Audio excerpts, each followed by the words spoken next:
Hello world, it is Wednesday, December 1st, 2021, and it's kind of an overcast day, a little warmer than yesterday. Temperature was around 30 degrees when I was running this morning.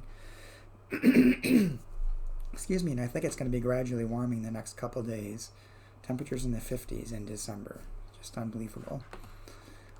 The devotion for today is entitled Knowing God for Myself, and it's written by Marche Greer.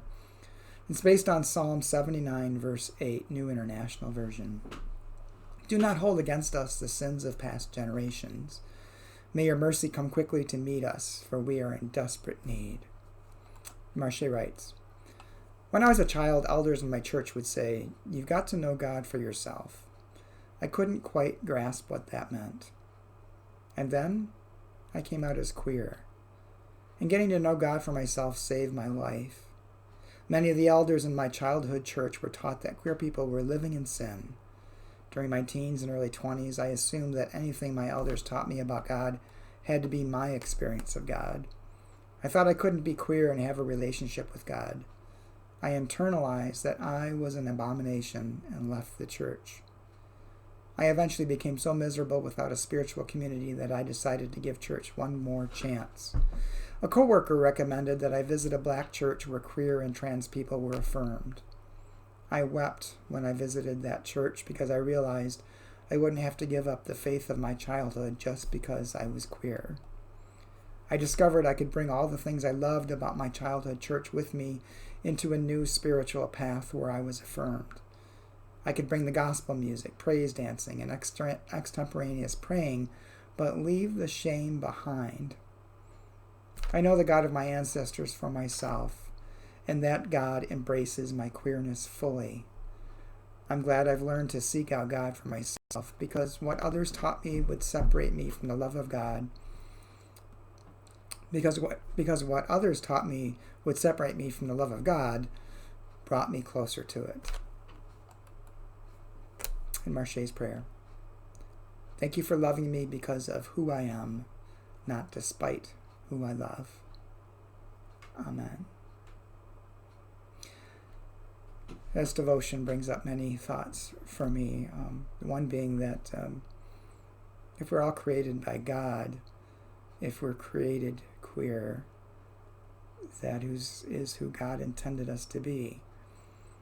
I'm not going to go into discussing the clobber verses in the Bible that people use to talk about this, because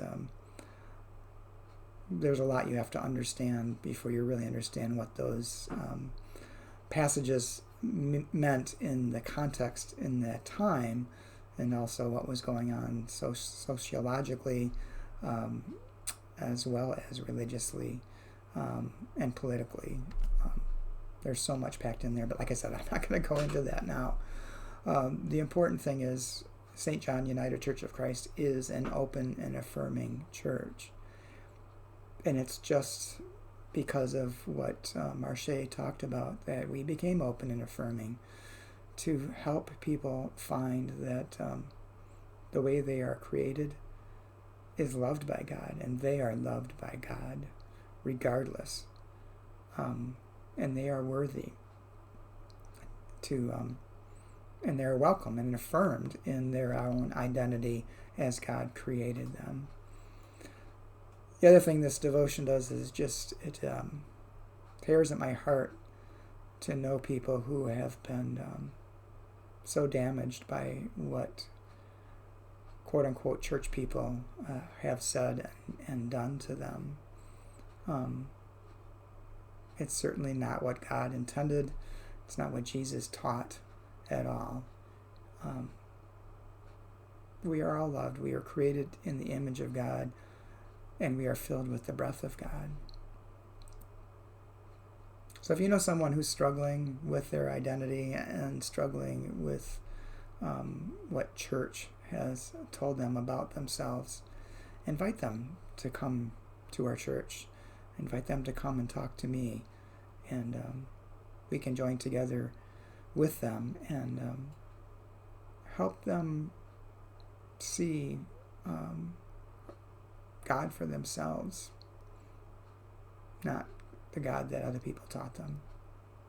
Hope you have a good day, and I will talk to you again tomorrow.